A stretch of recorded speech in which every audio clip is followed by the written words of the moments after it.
Galactic Prosperity Collective had exactly 347 member species, and precisely none of them had evolved from apex predators. This was not, as some might assume, a coincidence. It was policy. Sensible policy, really, when one considered that civilization required a certain baseline level of not wanting to rip your neighbor's throat out over a parking dispute. The collective's founders, in their infinite wisdom, had determined that species which climbed to the top of their respective food chains tended to bring certain unfortunate baggage to the diplomatic table. Aggression, territorial instincts, an embarrassing tendency to solve problems with violence rather than the 14-step conflict resolution protocol outlined in the Harmonious Coexistence Manual, 3rd edition. So when humanity came knocking with their application for membership, the collective's Xenological Assessment Bureau did what they always did. They studied, they analyzed, they compiled reports that could kill a small tree analog, and they concluded, with the satisfied certainty of bureaucrats everywhere, that humans were harmless. Omnivorous, technically, but leaning heavily herbivore. Evolved from tree-dwelling fruit eaters. Small teeth, pathetic claws, laughably weak bite force. They had to cook their food for star's sake. What kind of predator needed to pre-digest their meals with fire? The assessment practically wrote itself. Category 7, harmless, suitable for immediate diplomatic integration. The fact that humans had conquered their entire planet, eliminated or domesticated every species that posed even a mild threat, and somehow turned warfare into both an art form and an industrial complex was filed under historical quirks, probably not relevant. The assessment team was on a deadline, after all. 3 years later, the collective learned what happens when bureaucracy meets biology, and the lesson was delivered by Kira Chen. Though, to be fair, she was really trying not to deliver any lessons at all. Kira had been with the diplomatic corps for 18 months, which was approximately 17 months and 3 weeks longer than she had expected to survive the transition from special operations to glorified paperwork. The job description had promised cultural exchange, peaceful engagement, and representing humanity's best interests abroad. What it actually involved was smiling through 47 different variations of how do you humans manage without a proper pheromone gland, and pretending that the station's idea of coffee did not constitute a war crime. The Aurora station orbited a neutral moon in the Tertius sector, which made it the perfect location for species who wanted to interact without the messy business of actually visiting each other's planets.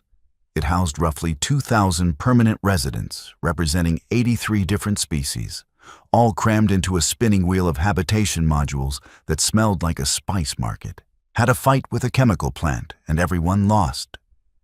Kira's official title was Assistant Diplomatic Attaché for Human Affairs, which sounded impressive right up until you realized it meant she was the complaint department, cultural translator, and apparently the station's only source of information about why humans kept trying to pet things that very much did not want to be petted.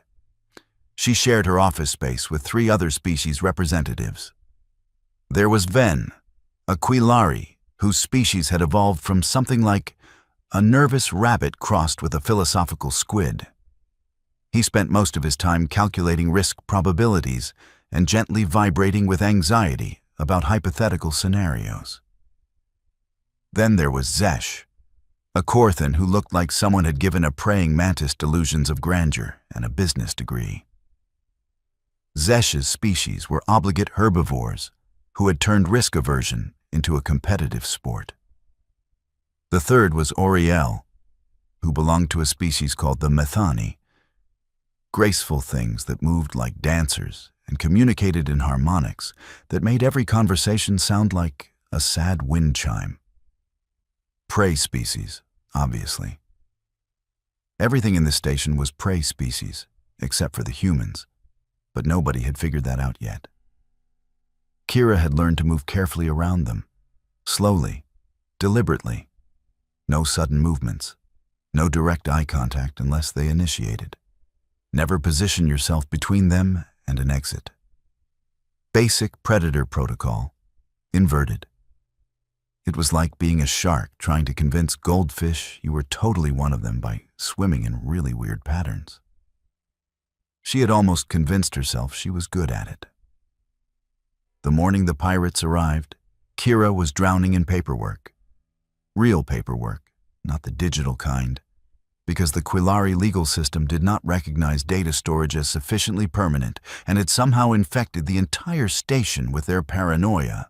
She was 3 pages into a complaint filed by a Hixian merchant who was deeply offended that a human tourist had asked if they were edible when the station's alarm system started making a noise like a whale having an existential crisis.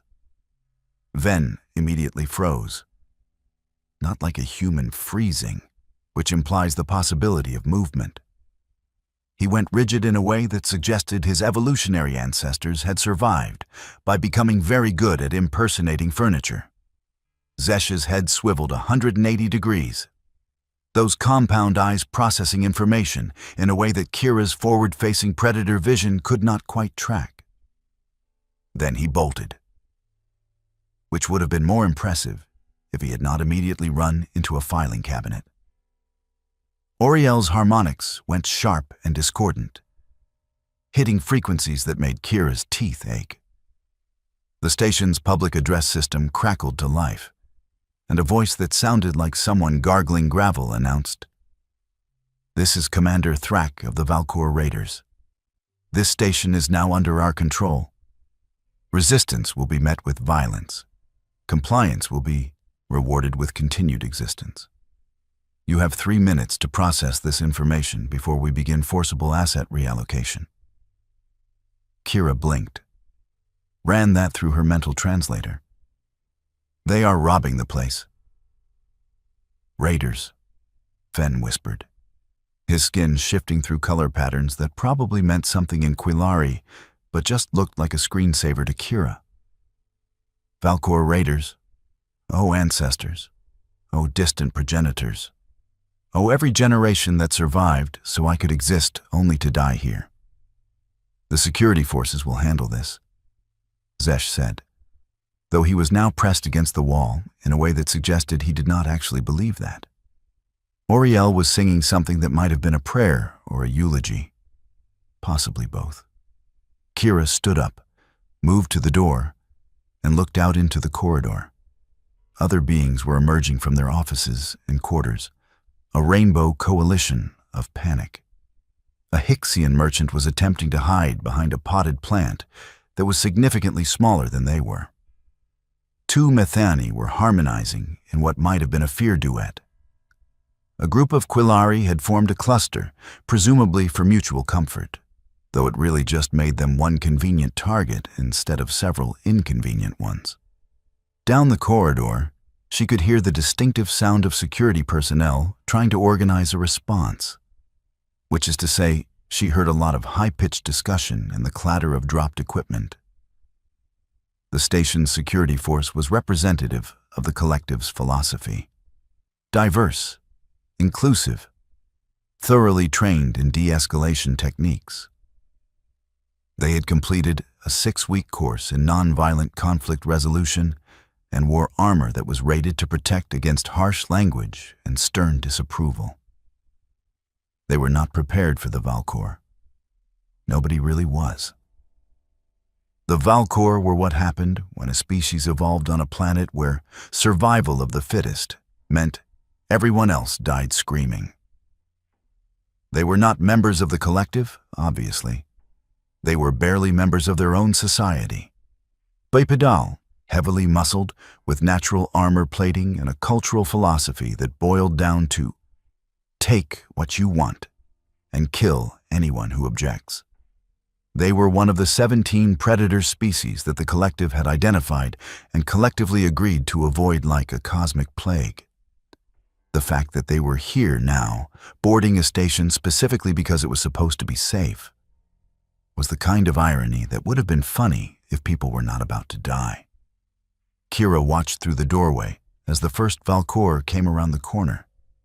He was massive, easily 7 feet tall, covered in what looked like organic armor plating, and carrying a weapon that was probably compensating for something but was also extremely effective at creating holes in things. Behind him came 4 more. They moved like soldiers. Coordinated, efficient. They knew what they were doing. The station security personnel, bless their hearts, attempted to form a defensive line. They held up their non-lethal deterrent devices and made statements about unauthorized access and violation of collective treaty subsection whatever. The lead Valkor shot the first security officer without breaking stride. The corridor erupted into chaos. Screaming, running, the kind of panic that happens when prey animals suddenly realize that all those safety protocols were just suggestions. And the universe does not actually care about their survival. Kira felt something shift behind her eyes. Something old. Something that 18 months of diplomatic training had tried very hard to bury. She had joined the diplomatic corps because her commanding officer had suggested that perhaps, after 12 years of special operations work, she might benefit from a role that involved less killing and more talking. She had agreed because she was tired, because she wanted to believe that humans could be the peaceful species that the collective thought they were. She had really, genuinely tried. But evolution does not care about your career goals. The Valkor were spreading through the station now, moving with the kind of efficiency that spoke to experience. They knew where the valuable materials were stored. They knew where the communication hubs were. They were not here for random violence. This was a professional operation. Professional except for the part where they were terrifying everyone and had already killed 3 security officers who had made the mistake of believing that rules applied to everyone equally. Kira turned back to her office. Ven was still frozen. Zesh was muttering prayers to deities who were statistically unlikely to intervene. Oriel was making sounds like crystal shattering. "Stay here," Kira said. "Lock the door. Do not open it for anyone except me." "Where are you going?" Ven managed to ask, his voice about 3 octaves higher than normal. Kira considered lying. Considered saying she was going to find help or contact the human embassy or any of the other comforting fictions that would make this seem like a situation where there were good options. Instead, she said, "Somewhere else," and left before they could ask follow-up questions. The corridor was a mess of abandoned belongings and fleeing civilians. The Valkor had split into teams, each one herding groups of station residents toward the central plaza. Classic hostage scenario. Control the population, control the station. Kira moved against the crowd, which should have been difficult, but was not because people instinctively moved out of her way, even though she was smaller than most species here. Some part of their prey animal brains recognized that something about her movement pattern was wrong. That she was not fleeing. That she was moving with purpose toward the danger instead of away from it. She passed a Mathani family huddled in a doorway and had to resist the urge to stop and help. Training said establish control of the tactical situation first. Her instincts said protect the vulnerable. She compromised by making a mental note of their location and continuing forward. The station's layout was burned into her memory from 18 months of walking the same routes. She knew the maintenance corridors, the service tunnels, the places where the designers had prioritized function over form. More importantly, she knew where the humans lived. Because humans, being humans, had immediately claimed the section of the station closest to the cargo bays. Partly because it was convenient for trade, mostly because nobody else wanted it due to the noise and the smell and the way human habitation zones always seemed to accumulate a sort of organized chaos that made other species uncomfortable. The human section of Aurora's station was home to maybe 200 people. Traders mostly, engineers, a few families. The kind of folks who had looked at humanity's comfortable position in the collective and decided that the real opportunities were out here in the frontier stations, where regulations were more like gentle suggestions. Kira found them in the middle of a discussion that would have been comical if the situation were not so dire. Marcus Webb, who ran a shipping company and had definitely never been military despite moving exactly like someone who had been military, was standing in the center of the human commons arguing with about 30 other people. "We need to organize," he was saying. "Find weapons. Take back the station." "That is the worst idea I have heard today," countered Sarah Park, who ran the human quarters closest thing to a restaurant and had absolutely been some kind of operator before retiring to the exciting world of attempting to make alien ingredients taste like Korean food. "The moment we show organized resistance, they start executing hostages." "So we just hide?" That was Tommy Okonkwo, young, maybe 25, who had come out here to work as an engineer and was now vibrating with the kind of fear aggression that got people killed. "We wait," Sarah said firmly. "Collective response teams will handle this. That is why we have treaties." "The collective's response teams are 6 hours away," Marcus said. "These raiders will clean out everything valuable and be gone in 2. Kira cleared her throat. Every human in the room turned to look at her, and she watched the recognition spark in several faces. They knew who she was. Some of them knew what she had been. "They have already killed 5 security officers," Kira said without preamble. "They are herding civilians toward the central plaza. I count 20 raiders, possibly more. They are armed with high-energy plasma weapons and are operating with military precision.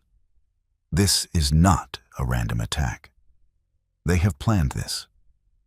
"Fantastic," Marcus said. "So we are definitely not waiting 6 hours. We are definitely not doing anything stupid either," Kira said sharply. "You all want to know why I am here instead of in special operations? Because I did stupid things with the best possible training and it still nearly got me killed. You are civilians now. You stay that way." "And what are you going to do?" Sarah asked, and there was something knowing in her expression. Kira had been trying very hard not to think about that question. "I am going to go talk to them," she said. "Talk," Marcus repeated flatly. "Negotiate. See if we can arrange a peaceful resolution." It was an absolutely terrible lie, and everyone in the room knew it. But it was the lie that they could all live with. The lie that meant when the collective auditors came asking questions later, everyone could honestly say that the human diplomatic attaché had stated her intention to pursue peaceful resolution. What she actually did after that was between her and her conscience. Kira left before anyone could volunteer to come with her. Because civilians had families and futures, and she did not need their deaths on her conscience along with all the others.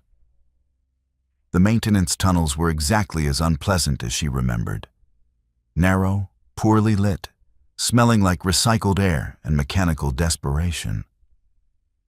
But they ran parallel to the main corridors and offered access to most of the station's critical systems, which meant they also offered access to anyone who knew how to navigate them.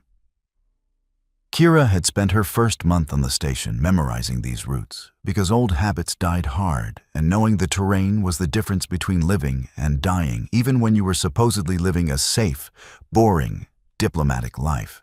She moved quickly through the tunnels, tracking her position by the color-coded piping and the subtle changes in air pressure that indicated where the main corridors were. She could hear sounds filtering through the walls, shouting in multiple languages, the distinctive whine of energy weapons warming up. The kind of general pandemonium that happened when predators invaded a prey species station. Her hands were shaking slightly, Adrenaline, probably, or the knowledge that she was about to do something phenomenally stupid. Could be both. She found an access panel near the central plaza and cracked it open just enough to see out. The plaza was the station's heart, a wide-open space designed for commerce and social gathering. Right now, it was a prison.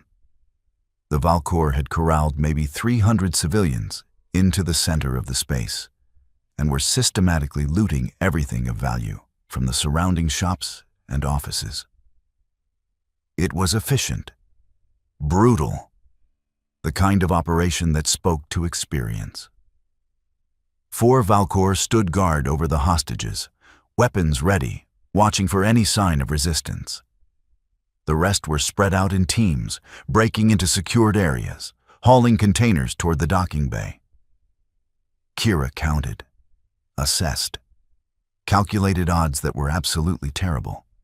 20 raiders, maybe more, all armed, all trained, all members of a species that had evolved specifically to be good at killing, versus one human with no weapons, no backup, and a deep desire to not become a diplomatic incident. She almost laughed. Then she saw one of the Valcour strike a Quillari merchant who was not moving fast enough. And the laugh died in her throat. The Quillari went down hard, their color patterns flashing distress, and none of the other hostages moved to help because what could they do? They were prey species facing predators. This was the nightmare scenario that their evolutionary history had prepared them for, which is to say, it had prepared them to freeze or flee, and neither option was currently available. Kira felt something old and angry unfold inside her chest. She had spent 18 months being careful, being gentle, being the kind of human that the collective wanted to believe existed. Harmless, peaceful, safe. But safe was never what humans were. Adaptable, yes. Intelligent, absolutely. But safe? Safe was a story humans told to make other species comfortable. The truth was that humans were pursuit predators from a death world. And the only reason the collective had not figured that out was because humans were also really, really good at lying. Kira opened the access panel fully and stepped out into the plaza. The nearest Valcour guard noticed her immediately. He turned, weapon rising, mouth opening to shout an order or a threat or whatever Valcour did when something unexpected happened. He did not get the chance to finish. Kira moved. Not fast by human standards, not the explosive sprint of an Olympic athlete or the practiced strike of a martial artist. Just the steady, purposeful movement of a predator that had identified prey. She crossed the distance between the access panel and the guard in 4 strides. His weapon was still rising when she reached him. He was stronger than her, tougher, better armored. Under normal circumstances, this would be a fight she could not win.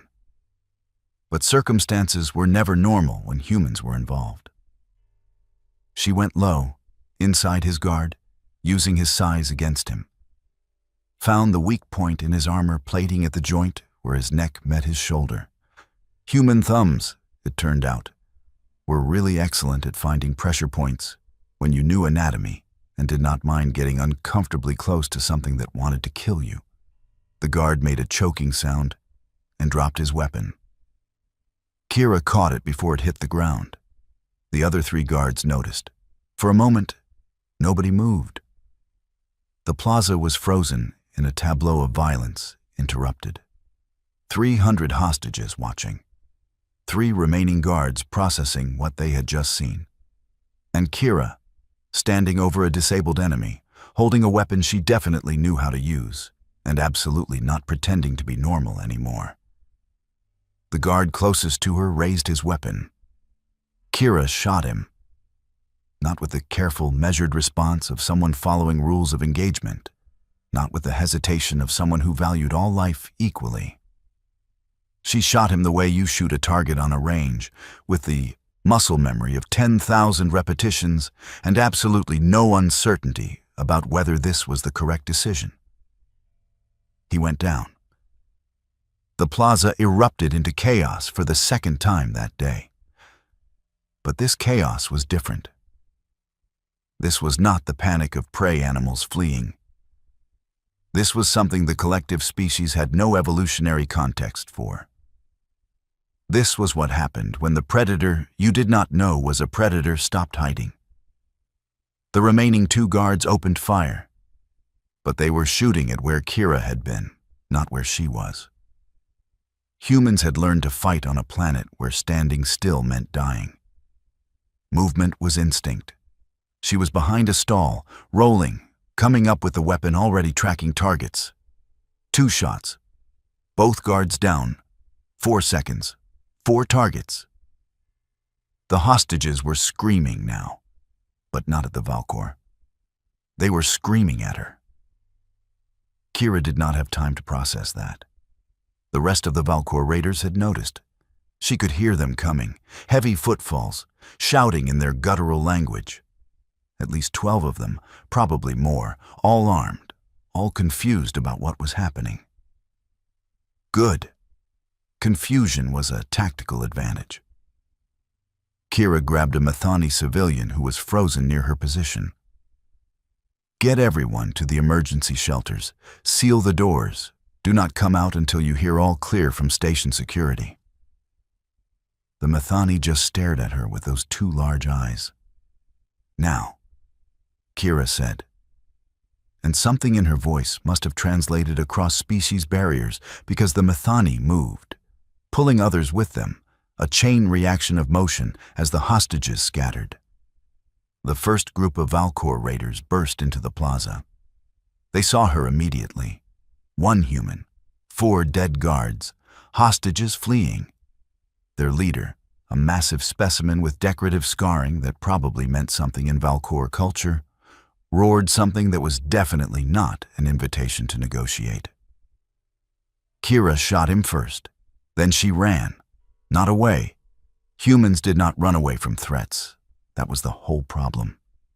Humans ran toward threats, around threats, through threats.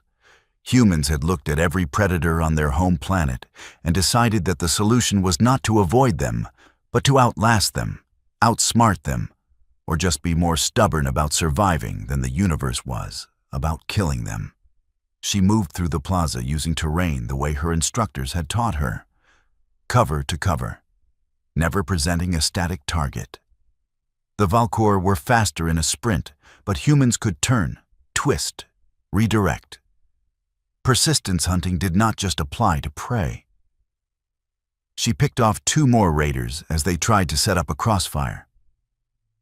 They were fighting like soldiers, which was good for them, but bad for her, because soldiers were predictable.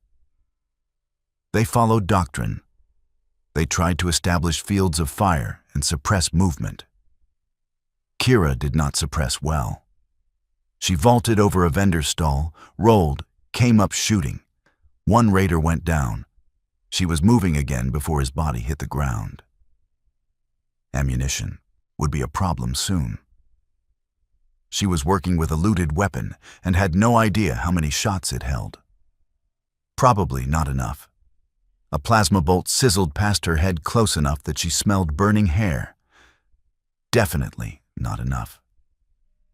She ducked into a side corridor, reloading by feel, and found herself face to face with Ven. Her office mate was pressed against the wall, his skin flashing color patterns that probably meant abject terror. Behind him were Zesh and Oriel, both looking equally panicked. "What are you doing?" Kira demanded. "We heard shooting, came to help." Ven's voice was shaking. "Are you hurt?" "Am I?" Kira stopped, took a breath. "You 3 need to get to the emergency shelters right now." "You are fighting them," Zesh said, his voice somewhere between awe and horror. "You are fighting the Valkor."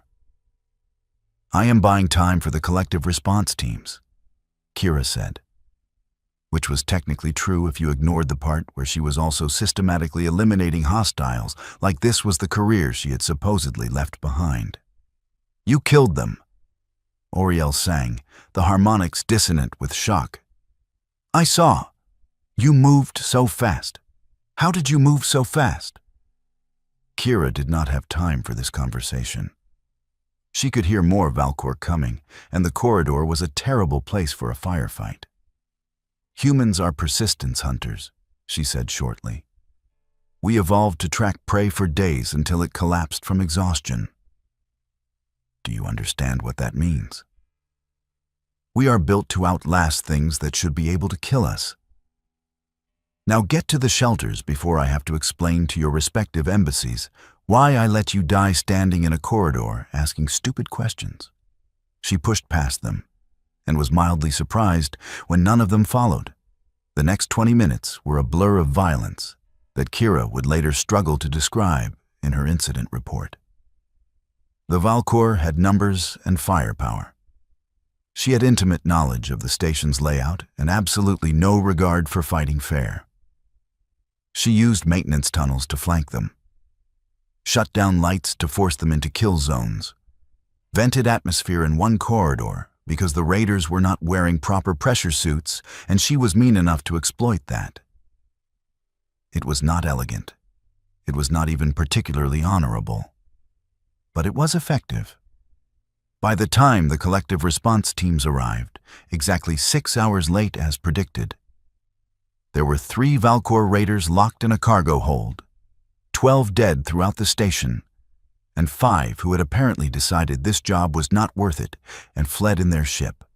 Kira was sitting in the plaza, surrounded by looted energy weapons, trying very hard not to shake from adrenaline crash. The response team was led by a Hixian commander, who took one look at the scene and made a sound like air escaping from a balloon. "What happened here?" the commander asked. Kira considered her options. Considered lying. Considered the fact that there were definitely security recordings of everything she had just done, and lying was pointless. "I negotiated aggressively," she said. The commander stared at her, then at the weapons, then at the scorch marks on the walls, then back at her. "You are the human diplomatic attaché." "Yes." "You were assigned here for cultural exchange and peaceful engagement." "That is accurate." "There are 12 dead raiders and—" The commander checked a data pad. "Preliminary reports suggesting you personally engaged approximately 20 hostiles with a combination of small arms fire and creative use of environmental systems." "Negotiation is a flexible term," Kira offered. The commander made that deflating balloon sound again. The aftermath was messy in the way that violence always was. Medical teams treating the injured, forensic teams documenting everything, diplomatic teams from every species represented trying to figure out what this meant for station security going forward. And the human residents of Aurora Station looking at Kira with a mixture of pride and concern because they understood what she had done and what it meant. Kira spent 4 hours giving statements to various officials. Then another 2 hours in meetings with station administration. Then a final, deeply uncomfortable conversation with her superiors in the diplomatic corps who were trying to figure out how to spin "Attaché goes full special operations and eliminates pirate boarding party" into something that did not make the collective question humanity's classification as harmless. They eventually settled on calling it an isolated incident of exceptional circumstances requiring unusual response protocols. Kira called it Tuesday and submitted her resignation effective immediately. She was walking back to her quarters, exhausted and sore and wondering if there were any jobs left in the universe where people would just leave her alone when she found Ven waiting outside her door. "You lied to us," he said without preamble. Kira sighed. "Which part?" "All of it. You said humans were harmless, that you evolved from tree-dwelling fruit eaters." "We did. We just ate a lot of other things, too. You said humans had weak bite force and pathetic claws. Compared to many species, We do. We just built better claws. Ven's skin flickered through several color patterns. You are predators. You are all predators. Kira leaned against the wall and looked at her office mate, this nervous, gentle creature who had probably never hurt anything in his entire life. Yes, she said simply. We are apex predators from a death world. We hunt in packs, track prey for days, throw projectiles with accuracy no other species can match. And we are really, really good at pattern recognition. We can read emotions on alien faces that did not evolve to communicate with us. We can hear sounds that should not matter and notice details that should be irrelevant. We are built to find things that do not want to be found and chase things that can run faster than we can until they cannot run anymore. Then why? Why did we lie? Kira laughed bitterly. We did not lie. We just let you make assumptions. Your assessment teams looked at our biology and saw omnivores with poor natural weapons. They looked at our history and saw civilization, art, philosophy.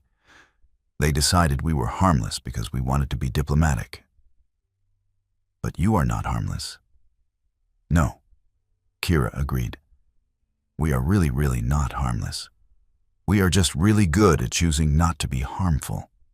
There is a difference. Ven was quiet for a long moment, processing. What happens now?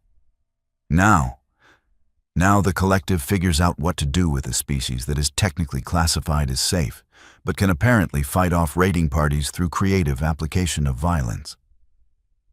Now every other member species looks at humans and wonders what else we have not been honest about. Now everything changes. The Council will want to reclassify humanity? Probably. As predators, almost certainly. You do not seem concerned. Kira shrugged. We were always predators, Ven. The only thing that changes is now you know it too. She opened her door and paused, looking back at the Quilari who had been her office mate for 18 months. For what it is worth, we really do want to be peaceful. We really are trying to be the species you thought we were. But evolution does not just go away because you wish it would. And when something threatens our pack, she trailed off. Well, you saw what happens. She went inside and locked the door, leaving Ven in the corridor to contemplate the sudden realization that his species' entire classification system had been based on a fundamental misunderstanding of what humans were. 3 months later, the Galactic Prosperity Collective officially reclassified humanity as a Category 2 predator species with full diplomatic restrictions and mandatory observation protocols.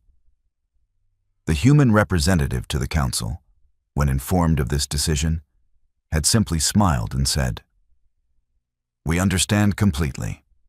We will, of course, respect all restrictions and protocols." Nobody quite believed them, but that was the thing about humans.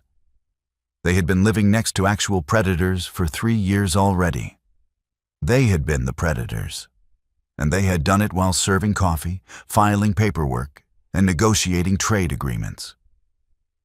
The collective would eventually figure out what that meant. That a species which had spent millions of years learning to hunt, learning to track, learning to read the world around them with a predator's focus, did not stop being hunters just because they wore diplomatic credentials and pretended to like herbal tea. They had just learned to hunt different things, like political advantage, trade opportunities, strategic alliances. The Valkor raiders had learned this lesson the hard way. They thought they were raiding a station full of prey species, easy pickings with minimal resistance. They had been right about almost everyone there. Except for one very tired human who had spent 18 months pretending to be normal, and whose predator instincts had absolutely refused to stay quiet when something threatened her pack. Kira Chen took a job as a security consultant after that. She stopped pretending to be something she was not. And whenever new species joined the collective and asked about humanity's reputation, someone would inevitably tell them the story of Aurora Station. How a single human had taken down a raiding party not through superior strength or better weapons, but through the simple, terrifying application of persistence, pattern recognition, and the absolute unwillingness to let prey animals suffer when she could do something about it. The story usually ended with a warning. Humans are not dangerous because they are violent. Humans are dangerous because they are pack-bonding persistence predators who decided that everyone in their vicinity counts as pack. And there is absolutely nothing in the universe more terrifying than being hunted by something that will follow you forever and somehow convince you it is on your side, right up until it is not. The collective learned to live with that knowledge. And humanity? Humanity just kept being exactly what they had always been. A species of apex predators who occasionally remembered they were supposed to be civilized and who were, generally speaking, very good at staying quiet about the whole predator thing.